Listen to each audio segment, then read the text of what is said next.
김정일 국방위원장은 핵을 완성하려고 마음이 매우 다급했습니다. 생전 몇 번의 죽을 고비를 넘긴 김정일 위원장은 자신의 생이 얼마 남지 않았음을 느꼈던 것입니다. 김정일은 자신의 권력을 아들 김정은에게 고스란히 이양하기 위해 마음이 바빴습니다. 선군 정치를 통해 강성대국을 이룩하여 아들에게 물려주고자 했던 김정일은 처음에는 김정은에게 장막 뒤에서 권력 통치의 모습을 주의 깊게 살펴보도록 했습니다. 그러다가 김정일은 죽기 3년 전부터 은밀히 김정은을 자신의 통치 수행에 참여시키지 않았습니까? 평양 기마중대 훈련장을 같이 방문했으며 이를 시작으로 본격 행보에 나선 것으로 알려졌습니다. 평양 기마중대 방문 이후 채 1년도 되지 않아 김정일 국방위원장은 김정은을 데리고 평곡 동창리 위성 발사장을 방문했습니다. 그리고 6개월 뒤에는 북한군 열병식의 주석단의 모습을 드러내도록 했던 것입니다. 김정은에게 권력의 세습은 온통 군사와 관련한 활동에 집중되었습니다.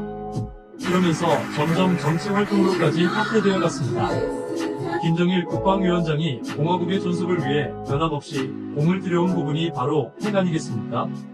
김정일 국방위원장은 지난 2003년 초에 핵확산 방지 조약에서 탈퇴한 이후 이태 뒤에 핵무기 보유를 선언하고 영변 원자로 해연료봉 인출이 완료되었다고 발표했습니다.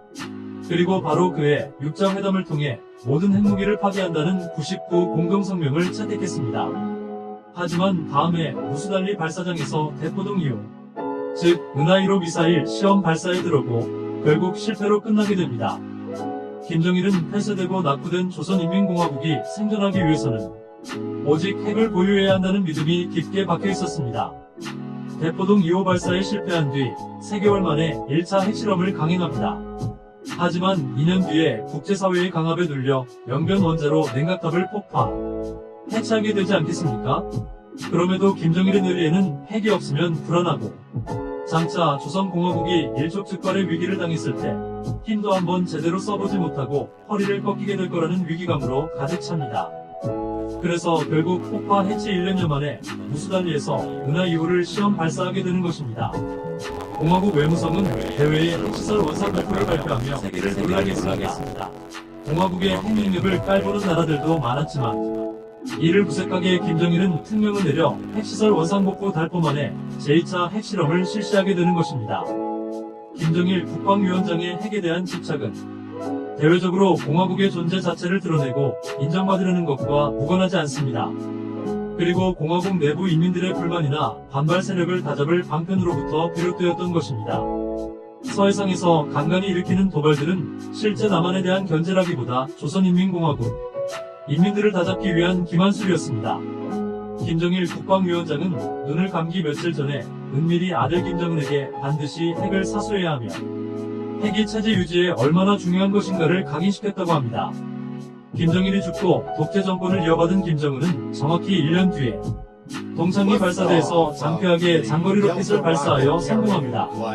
이른바 은하 3호의 성공으로 이에 힘을 얻은 김정은은 아버지의 유운을 받들어 제3차 핵실험을 위한 토대 작업에 돌입하고 자칭 무지막강한 공화국, 창창한 공화국 건설을 위해 축포를 날리게 되는 것입니다. 핵만이 살 길임을 아버지로부터 각인받았기에 김정은 역시 숙명처럼 핵 개발에 박차를 가하기 시작합니다. 북한은 위협적인 제국주의의 침략과 핵 위협에 당당히 맞서 다양으로 조선민주주의인민공화국의 정당성에 대하여 지구상 그 누구도 시비 걸지 못하도록 2천만 국민에게 폭풍치듯 역사의 갈기를 휘날리고 있는 것입니다. 북한은 현재 핵을 소유한 나라가 되었고 핵무력을 통해 미국과 대한민국에 대해 겁박을 하고 있는 것입니다. 이제 우리는 스스로 안전을 지키지 못하면 우리의 재산과 안전, 소중한 국민 목숨을 담보할 수 없습니다. 따라서 우리도 반드시 핵을 만들어야 한다는 절대적 위기에 처한 것입니다.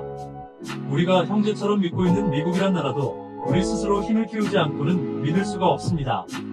향후 미국의 대통령 선거에서 트럼프가 재선에 성공한다면 한미 관계 역시 급변할 수밖에 없지 않겠습니까? 북한과 러시아가 동맹을 강화해서 이제 분쟁이나 전쟁이 일어나면 언제든 개입할 수 있는 구조가 되었습니다. 우리는 지금부터 여기에 대비하지 않으면 안 되는 것입니다. 전쟁은 반드시 일어날 수밖에 없는 대외적 상황을 무시하면 안 되는 것입니다. 대한민국이 수십 년 공을 들인 결과 65년 만에 쿠바와 수교를 맺었습니다. 이 뉴스를 접하고 놀라신 분들 많으실 텐데요. 쿠바는 64년을 형제국가로 지낸 북한을 무시하고 대한민국을 선택했습니다. 김정은과 동지적 관계를 유지해온 쿠바가 우리와 손을 잡게 된 배경은 미래를 위해 실용주의를 선택한 결과입니다.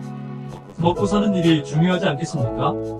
김정은은 대한민국을 제1의 적대국이자 교전 중이라고 연의를 세우고 있지 않습니까? 이런 와중에 전격 수교를 선언한 것은 대한민국의 오랜 노력의 결실인 것입니다. 대한민국 정부는 2000년대 이후에 인접교류, 개발협력 같은 비정치 분야에서 끊임없이 교류를 지속해왔다고 하는데요. 북한 김정은이 망연자실하지 않았을까요? 나의 절친이 나의 역적과 친구가 되어버린 셈 아닙니까? 1990년 우리는 러시아와 수교를 맺고 1992년에는 중국과 수교를 맺습니다. 이번 쿠바와의 수교로 북한 김정은의 충격이 가시지 않았을 텐데요. 김정은은 향후 러시아와 각별한 동맹은 물론 일본의 손을 뻗는 모양새를 취할 것입니다. 일본 역시 진지하게 있다는 말들이 떠돕니다. 쿠바는 대한민국보다 약간 넓은 영토를 지닌 나라이고 인구는 약 1100만이라고 합니다. 우리에게는 야구의 나라로 잘 알려져 있죠. 우리 프로야구 두산 티미오세 페르난데스가 대표적인 선수라고 합니다. 쿠바는 스페인어를 사용하고 성문화가 혼탁해 미혼모가 흔하다고 합니다. 트럼프 대통령 때 여행금지국으로 지정할 만큼 미국과의 사이는 좋지 않았습니다. 쿠바는 카리브해의 섬나라 가운데 가장 큰 나라입니다. 미국 플로리다, 멕시코, IT 공화국, 자메이카 등과 접하고 있는 몇 안 되는 공산주의, 사회주의 국가입니다. 북한 김정은은 이제 엄청난 방해 공작을 벌일 것입니다.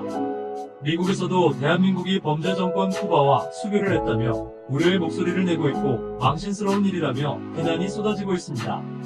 만약 차기 대통령에 트럼프가 당선된다면 어떤 일이 벌어질지 아무도 모르는 일입니다. 대한민국 정부는 극비리에 성사시킨 쿠바와의 관계가 원만하게 지속이 되도록 상호 상주할 공간, 개설 등의 최선을 다해야 할 것입니다. 푸틴 러시아 대통령의 북한 방문이 일사천리로 이루어졌습니다. 북러 정상회담을 통해 두 나라가 군사적 교류를 한층 강화하는 것 아니냐는 분석이 나옵니다. 우크라이나와 전쟁 중이면서 높은 국민적 지지로 5번째 연임에 성공한 푸틴의 방북이 심상치 않아 보입니다. 지금 러시아는 전쟁 중이고 무엇보다 한시가 급한 것이 무기 아니겠습니까? 지금 우리도 북한과 냉전 중이고 미국도 러시아, 중국 등과 냉전 중이라고 할 수 있습니다. 러시아와 우크라이나는 2년 4개월째 전쟁을 치르는 중이고 이스라엘은 팔레스타인 테러단체인 하마스와 10개월째 전쟁 중입니다. 문제는 바로 한반도가 강대강 남북대치라는 점입니다. 북한의 군사적 위협이 갈수록 심해지고 위협이 되고 있습니다. 북한은 김정일 때부터 미국을 적으로 간주해왔고 미국 본토를 타격할 수 있는 대륙간 탄도미사일과 핵의 개발에 집중하지 않았습니까?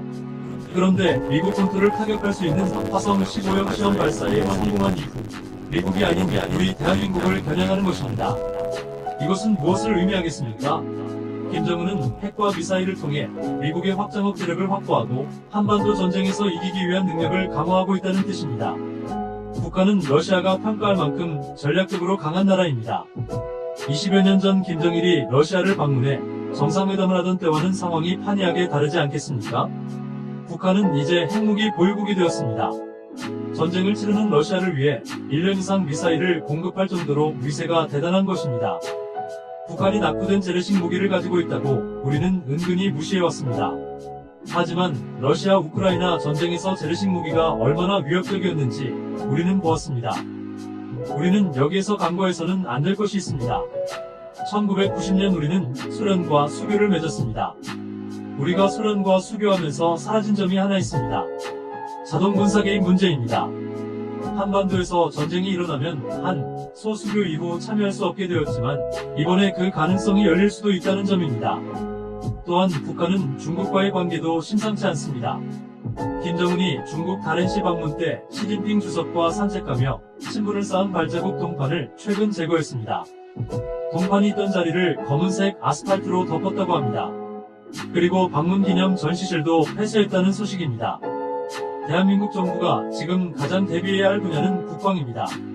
이어 야는 매일 싸움에 열을 올리고 있고 힘센 나라에 대비할 생각은 않고 오로지 상대편 짓밟기에 힘을 쏟고 있습니다.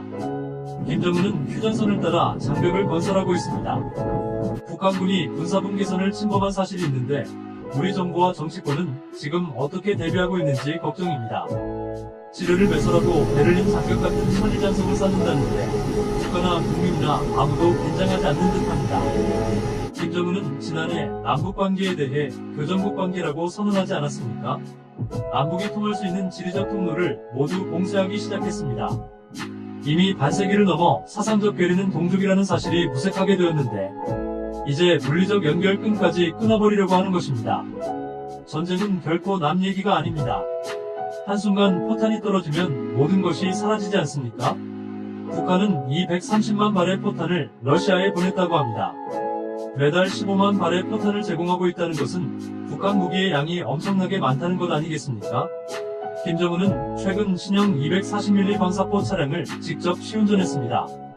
남한을 향해 보란 듯 힘자랑을 했던 것입니다. 이런 모습을 보는 국민은 몹시 불안합니다.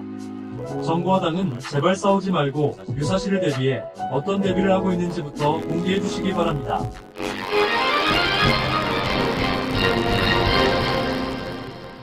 따라서 우리 군의 대비태세에 많은 문제점을 초래하고 있는 이 군사합의는 마땅히 정지되어야 하는 것입니다. 북한의 오물풍선 살포가 정도를 넘었고 며칠 계속되자 정부는 대북 확성기 방송을 재개하겠다는 입장입니다. 북한은 우리의 확성기 방송을 가장 싫어한다고 하는데요. 북한을 향해 확성기 방송을 하려면 먼저 99 군사합의 효력을 정지해야 가능하다고 합니다. 99 군사합의는 사실 북한이 먼저 위반하고 지속적인 도발을 했습니다. 북한은 군사합의 체결 이후 서해오도를 겨냥해 해안에 배치된 포문을 무려 3,400여 회나 개방했습니다. 문재인 정부는 이러한 사실을 알고도 한마디 이의도 제기하지 못했습니다. 문재인은 과연 대한민국의 대통령이었습니까? 문재인 정부는 허수아비 평화쇼를 대한민국 국민에게 홍보했습니다. 김정은은 군사합의 1년도 되지 않아 포병 사격을 개시하지 않았습니까? 그리고 대한민국 국군의 감시초소를 향해 조선인민군의 총탄이 날아왔습니다. 우리는 이때 처음으로 대응 사격을 합니다. 북한은 이후에도 남쪽을 향해 마음 놓고 도발을 했습니다. 대공 미사일로 도발하고 해상 완충 구역에서 포병 사격으로 도발하고 여러 대의 무인기로 남쪽 영공을 침입했습니다. 무인기는 무려 17차례나 위반했다고 합니다. 북한은 비무장지대의 지뢰를 매설하고 심심하면 대륙간 탄도미사일을 쏘아 올렸습니다. 우리가 일부 조항의 효력을 정지시키자 북한은 기다렸다는 듯이 합의를 전면 파기했습니다. 문재인 정부는 김정은의 놀이개였던 것입니다. 김정은은 틈만 나면 우리를 짓밟겠다고 합니다. 김여정이마저 우리를 남조선 괴뢰라고 하면서 서울에 불소나기를 퍼붓겠다고 으르렁댑니다. 북한 2,500만 주민들은 먹을 게 없어서 허리띠를 졸라맨다고 하는데요. 국가의 안전은 국력을 키우는 데서 비롯하지 않겠습니까? 윤석열 정부 들어 정말 반가운 뉴스가 오늘 있었습니다. 윤 대통령은 포항 영해만 앞바다에 막대한 양의 석유와 가스가 매장돼 있을 가능성이 높다고 밝혔습니다. 매장량이 최대 140억 배럴에 달할 것으로 내다보고 있습니다. 물리 탐사가 끝났고 이제 본격적으로 탐사 시추에 들어가면 약 5천억 비용이 들어간다고 합니다. 대한민국은 충분히 역량을 지닌 나라 아닙니까? 정치권에서도 특검 얘기 제발 그만 멈추고 자고 일어나서 싸우지 말고 이런 중대한 순간에 차질 없이 진행될 수 있도록 법적 제도적 장치를 마련해야 하겠습니다.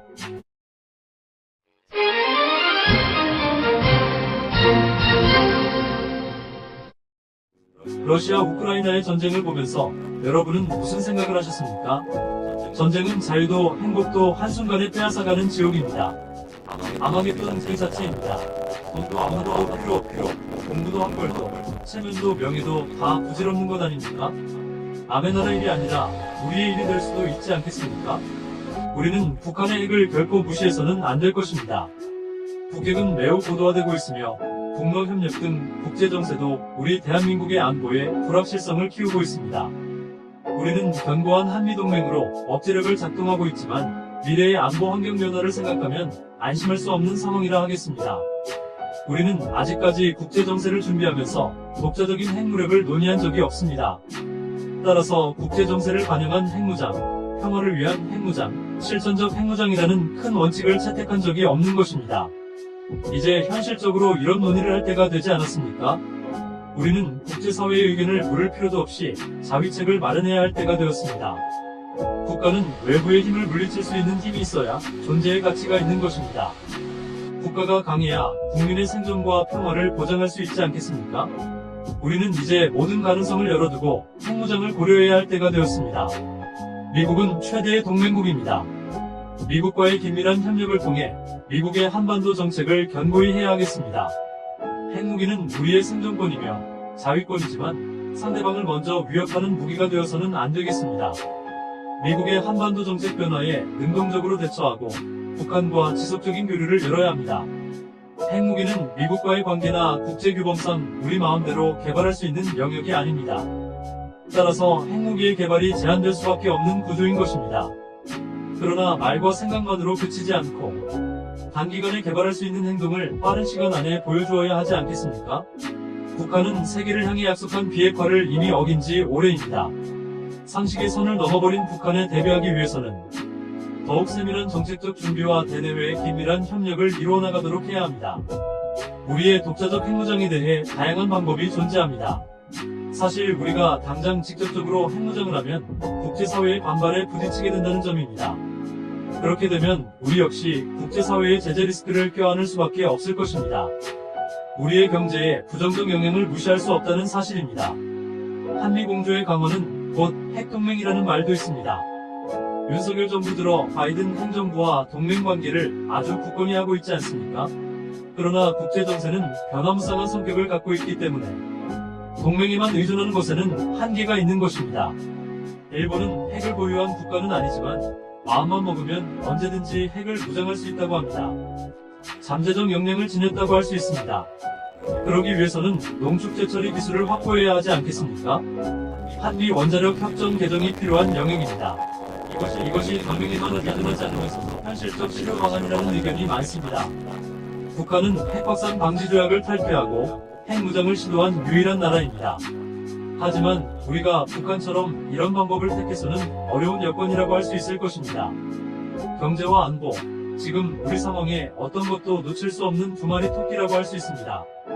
하지만 아직도 엄청난 희생을 불러오고 있는 러시아와 우크라이나의 전쟁, 이스라엘과 하마스의 전쟁을 지켜보면서 안보가 얼마나 소중한 것인지 확신할 수 있습니다.